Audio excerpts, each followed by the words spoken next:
अस्सलाम वालेकुम दोस्तों, पिजन कॉर्नर चैनल से खुश आमदीद।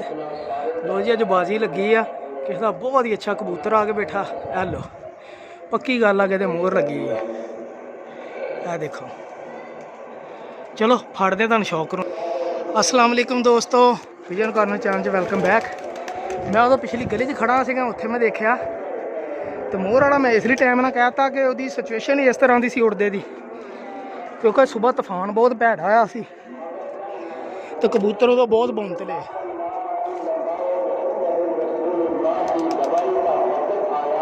केड़ा कबूतर है जी?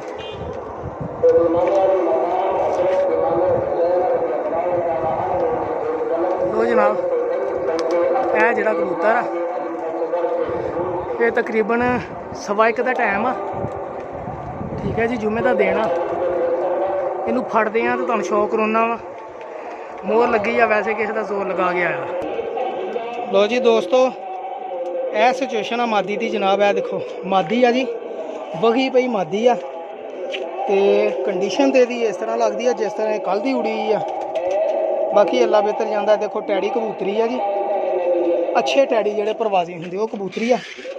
जांच क्योंकि बड़ी मुश्किल फिट हुई आ, हालत भी बड़ी माड़ी जी है। देखो ये कबूतरी लगता जिस तरह कल रात रही है तो फिर अज बैठी आ, या फिर अज किसी ने इन्हू छेड़िया वा। कबूतरी पलटी शल्टी भी आ।